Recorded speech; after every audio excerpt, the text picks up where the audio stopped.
Hi guys, welcome back to my channel. I'm the Housewife Historian, and we are here to talk the Real Housewives of Beverly Hills. I'm going to be talking a little bit in code today because if you watch my channel and you watch my live, yes. Is the plane going down? Are we gonna die? Why are you saying I'm salty?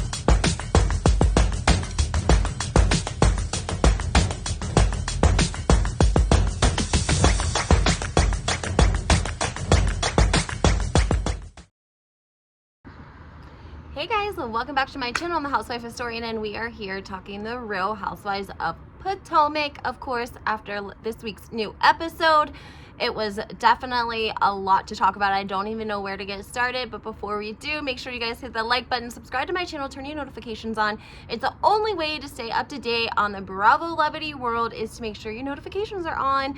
And if you hit the like button, it really does make a difference for my videos.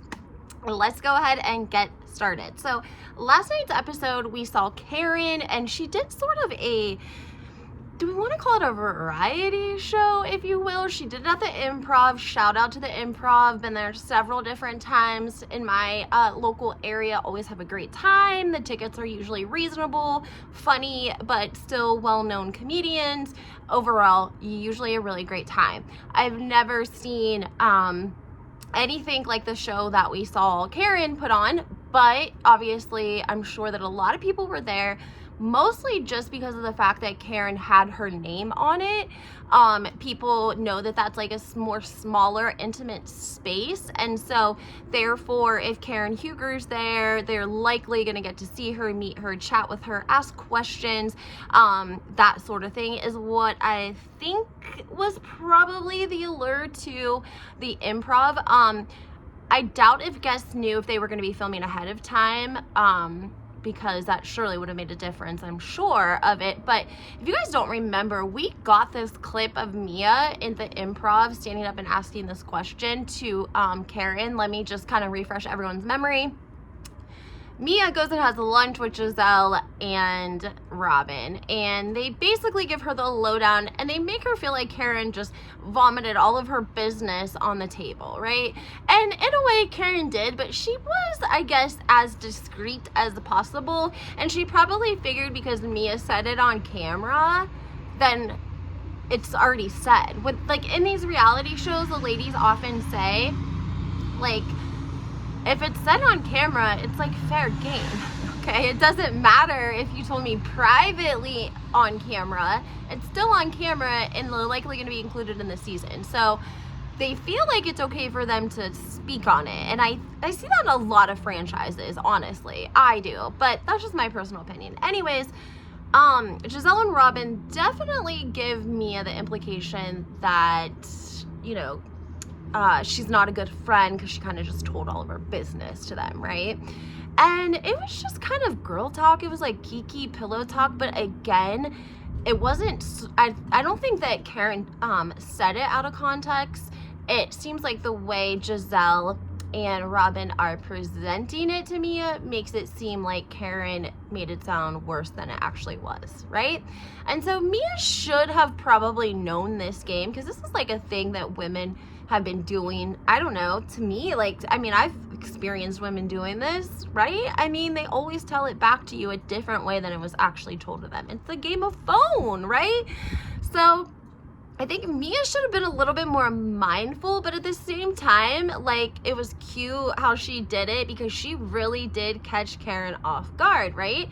So anyways, guys, I'm like getting ahead of myself, but I hate to talk in order because there's just, again, so much last night that almost seemed staged, but not staged. Like, this whole entire thing with Chris, it doesn't make a lot of sense, okay? Because we only have a couple of options here. And I'm disappointed in Ashley because I'm not sure if Giselle and Robin have set her up for the woo. Like, they helped push this along. I'm sure that they did, and told her, oh yeah, Ashley, it's gonna be a great idea, bring her on as your friend. Like, either this woman really felt like Chris was flirting with her, okay? Like, because there are some women, and there's men like this too, guys. Don't tell me you don't know a man that thinks every woman that speaks to him is hitting on him, right? Oh, the waitress was hitting on me. No, dude, she was just asking you if you wanted Diet Coke or regular Coke. That's it. That's all she said, okay? So it would make sense if there's men like that, there's women like that, right? And they really believe that these people are hitting on them everywhere that they go. They believe that in their mind. And so that's why I sort of feel like this woman believes it, right? She seems like she believes it. But at the same time, it seems like rehearsed too, because like, how could you really be that out of touch? And like, now that the episode has aired and production is an 8th housewife, Karen tweeted that we have a new housewife and her name is Production.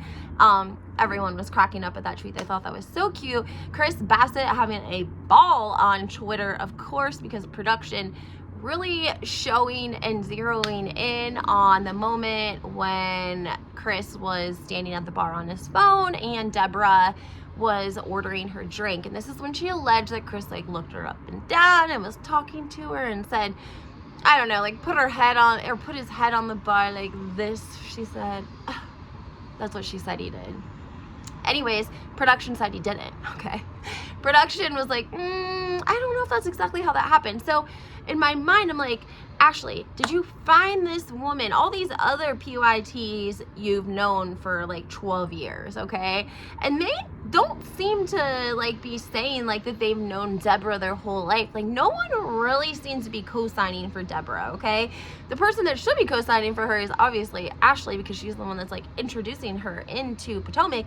But I think even she knows how bogus it looks, because again, it's like, is she like out of touch, or does she really believe this? Now, part of me that makes me think she really believes it, she came out, Deborah did, on Instagram. You guys know that Candance called her a Sesame Street character. I mean, that's been like really big all over the place. And she came on and she did like a Instagram video, and she has a mega brush in one hand and basically an Elmo puppet, and she's like, let me comb my natural eyebrow, excuse me, except she stops right here because this ain't all her natural eyebrow, but whatever, we don't even gotta talk about that.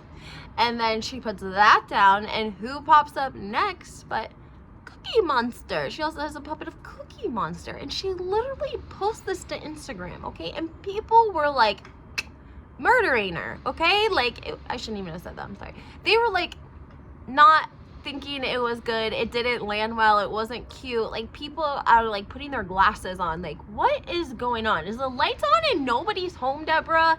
You saw the episode, okay? So even if you thought that he was, wouldn't the episode show you that he wasn't? And then maybe you would like come out and be like, you know, it was my mistake. I had too many drinks. Ha ha ha. Sometimes I think everyone's hitting on me, like something. But instead you come out with a puppet commercial of, I don't even know. Okay, and why is she wearing these long sleeve button ups?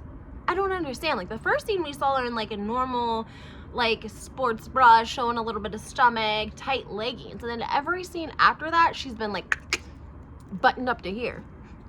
Is it summertime at Potomac? Because Ashley ain't wearing shit. She's like got some little corset on. Also, I love Ashley. I truly love Ashley, and maybe she's like cutting some corners this year with like hair or looks or whatever the case may be. Maybe she's not using the same stylist, people. When Monique hooked her up, Monique Samuels gave Ashley the her basically hair makeup people information, and Ashley reached out to them after I think she had her second baby, or in between, I can't remember, maybe both times. Regardless, she looked slay, okay? And this year she's missing the mark for me a little bit. I don't really like the bun on her head look. I don't think I liked her first confessional look. I didn't like her look last night with that big thing on her head. It was like too much. Ashley seems petite, and the hair was like overpowering her, okay? I didn't like it. So funny. Mia's confessional, people are cracking up at Mia's confessional where she says, like, she says it in such a girl, Valley girl, like, way, but, like, if you're a woman, you understand this, right? And so she's like, well, you know, I mean, I don't really like Wendy or Candance, but, like, they cute. Like, they at least, like, 9.5. She's like, I'm not mad to be seen out in public with Wendy, who has 4 degrees, and Candance, who is getting, I think, her doctorate or something like that, you know, killing the records, and she's an ex-beauty queen. I mean, literally, guys, we know Candance is, like, drop-dead gorgeous. She really is. So is Wendy. She looks amazing, okay? And so, you know, Mia's like, I'm not, basically she's saying, I'm not embarrassed to be seen in public with y'all, you know, like, I may not like you guys, but I'm not embarrassed to be with you. But her, she like a 4.5. Like, I don't want no one to see her with me. I want her to lay her seat back when she rides with me, okay? Because I don't want no one to see her with me. So, yeah. People are really cracking up at Mia's confessional where she's like, Wendy and Candance are at least 9.5s because they're cute. And then she's like, I mean, she's cute, but she's not cute. That was at least funny. I'm going to give that to her. But I think that Mia sometimes tells fibs. I think, like, she doesn't maybe pause to, like, think about what she's going to say first because she's just anxious to, like, speak and be heard and have a voice and, you know, get camera time and be part of the storyline and all this, you know, shits and shebangs. And I think she really loves a wow factor, right? I'm not gonna hate on anyone for loving a wow factor, but I hate someone who loves a wow factor when they're telling everything that they retell you is, like, exaggerated, okay? Like, consistently exaggerated, right? She first, when Giselle and Robin bring up the fact that Karen says something about, I want to say, about her having a flashlight and, like, playing doctor with Jacqueline, right? Whatever. Girls do dumb stuff like that. Like, that stuff, whatever. Like, okay, funny, haha, people are like, that's crazy, but whatever. Like, maybe they were drinking. Who even knows the circumstances around it? They were like 19, 20 years old. I can dig that. I didn't like how when they were at the table and it gets brought up again and Jacqueline is caught off guard. And I'm going to tell you why she was caught off guard. Because when Mia was talking to Giselle and Robin about the whole flashlight Jacqueline thing, one of them said, like, oh, was she, like, itching or something? Like, insinuating that there was a problem, so that, of course, had to be it, right? And Mia just immediately was like, no, like, we were just, like, joking around or whatever. It wasn't even like that. But it looks like Mia didn't let Jacqueline know that she had told this story to the ladies on camera, told it to Karen and then Giselle and Robin, because when they go to the improv, somebody brings it up and you hear Jacqueline say, I had a YEAST infection, and Mia, like, she was like, no, I just told him how we were playing doctor, girl, like, and Jacqueline immediately pulls back, right? So she was either she was just saying that to, like, try to give an excuse to roll with the flow with Mia or something like that, like, you know what I'm saying? And she was just gonna take one for the team and just, like, own it, like, yes, I had something going on and so she looked for me. I don't know, but Mia gave her either a look or a felt or feel or kick her to the table, like, Ixnay on the yeast J, okay? And Jacqueline follows her understood but not said instructions, okay? And they keep it pushing. Now the scene of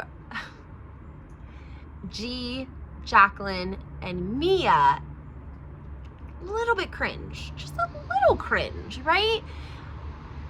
For so many reasons. I really want to know what you guys think about this whole debacle of sister wives. We allegedly heard that G helped Jacqueline with the down payment on the Porsche. But she is the one making the payments, like she's buying it, it's in her name is what Mia said. Doesn't make a lot of sense, because if you have a car but you don't own it, then it's really not in anyone's name but the bank's name, and like maybe she got the loan for it, like Jacqueline, the loan's in her name, like she's taking care of the payments, and when she eventually pays it off, it'll be hers. But you guys aren't walking around like you just bought a Porsche outright, like Kim Zolciak did when she called Big Papa, and she was down at the car place and she saw a white Escalade that she wanted for $65,000, and you know what Kim did? She pulled out her cell phone and she called that man. She called Big Papa. She said, Big Papa, I need this Escalade. He told her to buy it. She just wrote out a check for $65,000 right then and there to the salesman, and drove off into the sunset in a four-door pearl white Cadillac Escalade. Okay, that's not what happened with G and Mia and Jacqueline. Like, yeah, that's not what happened. Who even knows what kind of deal they came up with? But it definitely feels like Mia put this in to let everyone know, like, Jacqueline wouldn't have had a Porsche if it wasn't for her and G. That's definitely the feeling that I got from it. Like, yeah, Jacqueline drives a Porsche, but she didn't drive a Porsche until, like, we helped her get one and she was about to come on the show. Now, it's important to understand these two are about to fall the F out, okay? Make It Make Sense had the nanny on his show. So she was actually Jacqueline's sister. So let me say that Mia and G's nanny was Jacqueline's sister, okay? And she was on Make It Make Sense because she has since stopped watching the children for Mia. She's not the nanny anymore because Mia released this video about Jacqueline. It was like a I want to say like a 3 to 4 minute video, I think, and it showed some like DV in it. And so it was like Jacqueline and maybe her baby dad or an ex, something like that. Mia posted it allegedly and tried to say it wasn't her. Like, this isn't during filming. They fall out during filming, but this happens in between the reunion. Have they filmed the reunion for Potomac yet? No, they just did Salt Lake City. Okay. Then they'll probably talk about it at the reunion, but it's so wild. It is really wild, guys. Like, you guys are sisters practically. Like, you grew up together, you love each other, and you want each other to win. Like, isn't this what everyone in New Jersey that's team Joe Gorga, and Melissa Gorga, isn't this every single time? It's like, they say, why didn't Teresa want the Gorgas to win? Like, they should have wanted to have Melissa and Joe on the show and help, you know, advance them in any way that they could. Like, that's his sister, right? And yes, but also no, because they know that, like, you have to, there's gonna be drama. I've said this a million times, like, people blame Teresa or Joe or Melissa or whomever, but they don't think about how much of a part production played, okay? Production is always planting ideas and seeds, and they're behind the scenes and they're on the side, and they are stirring shit up too, okay? And when they have two people that are like family and they come on the show, they don't want rainbows and butterflies. Now, in Joe and Melissa's defense, they probably didn't understand that quite like we do now, you know, 10 years ago. However, obviously, it was on Bravo, it was women, it was catty, it was dramatic, right? Like, we know that they weren't just trying to show healthy, friendly relationships of the women in Potomac, okay? Come on now.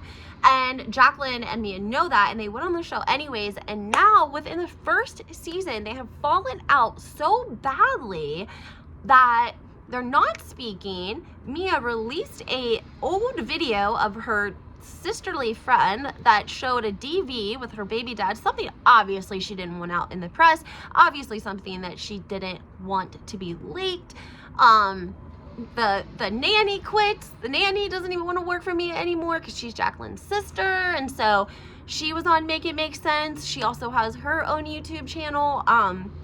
The lady on Make It Make Sense was very different than the lady that I saw on her YouTube channel. But educational all the well on both of those videos. So I guess if you are looking for something a little bit more watered down, like where she's a little bit more calmer, I think, in the Make It Make Sense video, but when she is does it in her own YouTube and talks about it, ooh honey, she is mad ATF. Okay, so and again, that would be Jacqueline's sister, who was Mia's nanny. But when Mia allegedly released this tape, they fell out. Okay, where else do I need to talk about? Oh, I told you guys about the Real Housewives of Atlanta yesterday, and how Jamal Bryant, Giselle Bryant's ex-husband, was Mr. Chocolate from season 8 Real Housewives of Atlanta, the one that was texting back and forth with Phaedra when Apollo was getting ready to be sentenced to 8 years in federal prison. Okay, yeah, check out my last video, it has all the details. I also did like a quick Instagram reel on it. There's a part 1 and a part 2. So anyways, guys, make sure that you comment and let me know what you guys are thinking about Potomac. Some people are saying that this false narrative with Donna and Ashley and Chris and Candance, like, they're not digging it. Some people are like, cancel it already. Obviously, a lot of people are starting to feel like, this does sort of feel like they got together before the season started and this was the plan, and they should have aborted it a long time ago, because it's not going over. Viewers are not digging it. It just really looks, it doesn't even look messy, because, like, again, like, is something wrong with the woman? I don't know. It's like so far left that it can't even be made sense about, right? And that makes it seem inauthentic, unreal, staged, just trying to get on the show, one screen time, doesn't care how else to get it. I mean, like, regardless, in real life, Candance and Chris are married. Like, they do have a unity and they do have children, not necessarily Candance, but he has children, and you know, they've known Candance and Chris as a unit and a family for a long time. So I don't think it's right to just pick someone and use that to get attention, camera time on the show as it is, right? I mean, it's all just pretty wild to me, at least. I'm just confused. I don't know why production thought this was a good idea, even when they looked back on it. It just feels so inauthentic. It's just beyond me. It's just really beyond me. And it's the way that Giselle shows up to the PYTs, the pretty young thing. First of all, she's like going there like she's like the queen bee. Like, okay guys, I'm here now. Okay, let's get it started. What we doing? What we doing? What's our plan? Where we start, right? Oh, okay, we're gonna have Deborah come to the improv and we ain't gonna tell Candance or nobody else. Okay, yeah, that sounds good, Ashley. And then when y'all come in, I'll meet you at the door so you don't feel uncomfortable, and I'll talk to Deborah so that it looks like we all know her, okay? Because we don't want Candance to know who she is right away. We want everyone to sit down so that way when Candance finds out and she explodes, everyone will be able to see it. Nobody will miss it, right? Like, it just seems so staged to me, and I'm disappointed in Ashley. Like, I get you gotta roll with Giselle and Robin. That's your pick 2 from the get-go. Whatever on that, okay? But, like, come on, Ashley, I need you to use your head and be different. Like, you can have your own storyline. Mike was a storyline in himself. Expose that man, okay? Like, if you're gonna divorce him, you don't want to be with him. Like, I understand for your kid's sake. Obviously, you don't want to, like, whatever. But I'm still saying, like, you could use his ass for a storyline, and a good one at that, I'm sure. Like, you don't need these 2 ladies. You got 2 kids and Michael Darby as your, like, pending ex-husband, honey. Like, you got storylines, like, and now you need to get yourself a business going. That's what you need to do. F these TikToks, F that boy Luke. Ashley, I need you to channel some of that energy and get yourself a business going, a business plan. Figure it out. Start it while you're still young. You're on the Potomac. You got the platform to do it. Do it while you got it, right? last thing I want to tell you guys about was Katie Ross. Do you guys remember Katie? I think she was like up to season 3. I loved Katie, okay? I did. I loved Katie. When she told Giselle and Robin about themselves that day I mean, she told them about themselves lots of times, but there's one time specifically, yeah, she could give a good ass read. She gave a good read, okay? Anyway, she has an Instagram and a Twitter if you guys want to go follow her, but she responded to last night's episode, and she posted a video of Candance, like dance. She had like a little white dress, tight, cute booty, body banging, and she's like kind of working it, if you will, and like her moves, I don't even want to try to imitate, because she was killing it, right? Because she got soul, she got rhythm, she knows music, so she can like tap and go along a lot better than other folks that can't read music, right? And it was a really cute video of her. She looked amazing. And basically Katie Ross was like, I was at this party where I saw this homegirl, and like dude would never ever like come from Candance and go to the other way, right? So it's basically what Katie Ross said. If you guys want to check out her Twitter, you can. I retweeted it under my account, HW_historian. You guys can also find me on Instagram, HWhistorian, and keeping you guys in the loop with everything that's been going on in the Real Housewives world. So make sure you guys hit the like button, subscribe, turn your notifications on, and have a great day.